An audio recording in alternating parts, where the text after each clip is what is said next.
But it says here, exhibit and demonstration. We do that for our preferred providers. In other words, a manufacturer with whom they have a buying agreement, in this case BD. And the New Jersey Hospital Association says the more BD needles their members buy, the more money the New Jersey Hospital Association gets. BD is helping to sponsor this educational program at this moment. They have the sole exhibit here, and if Retractable Technologies or any other one with a good, safe needle wants to come in here, forget it. For us. This is BD today. Right, today. Like a number of other hospitals, Mount Sinai Hospital in New York City buys both the conventional and safety needle from BD.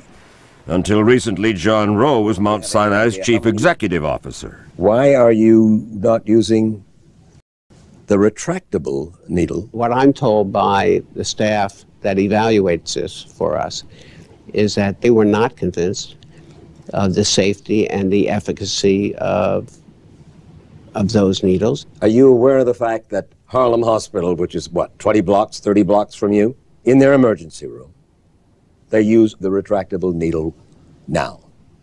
In the last year, not one accidental stick. Doesn't that tell you anything? It tells me that they believe that it's been very effective for them.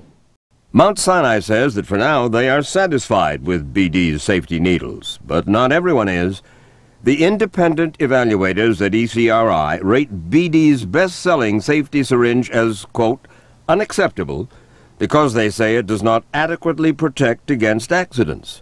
Another BD syringe model is rated better, though not as high as one of their competitors. Is BD trying to put safe needles in American hospitals?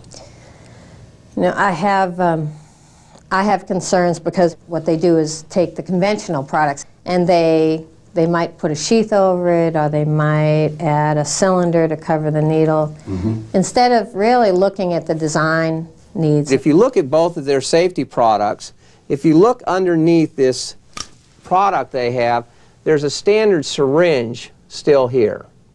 Shaw says BD doesn't totally redesign their needles because it would be too expensive. They'd have to redo all their tooling, all their molding, and all their assembly equipment, so they had a tremendous capital investment. They have the market. Right. If there's a new technology, they don't have the market in a new technology.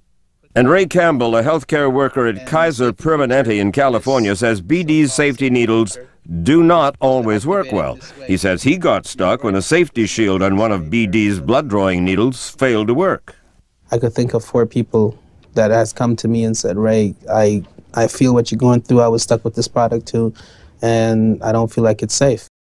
Campbell, who says that he was mistakenly told he had contracted HIV from his needle stick, wishes that Kaiser had not stopped using what he says is a safer needle called the Puncture Guard made by Bioplexus. I never had a needle stick with the Puncture Guard, no.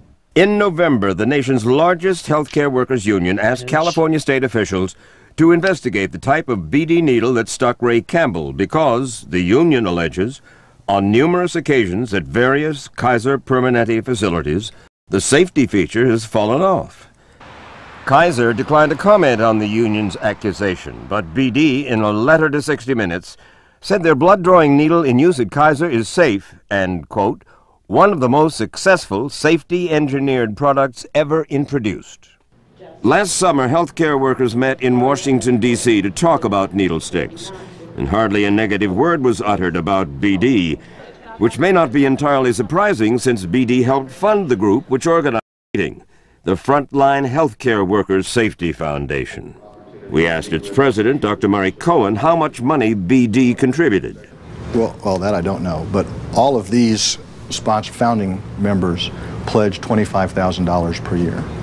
So in that sense, when did BD start? I guess it's only been 1 year. So that's actually, it's been 2 years. And Dr. Cohen, an expert in healthcare worker safety, did not tell the conference, nor did he tell the U.S. Congress when he testified there last summer, one of his main consulting clients is BD. Also at Dr. Cohen's conference was Dr. Janine Jagger. She's the Becton Dickinson Professor of Healthcare Worker Safety at the University of Virginia. And BD has not only endowed her professorship with nearly $1 million, They also helped bankroll her efforts to create the world's biggest, most important data bank on needle stick accidents. So we asked her, what is the most dangerous syringe on the market now? Okay, we can't say what is the most dangerous syringe on the market. So how about the most dangerous blood-drawing needle?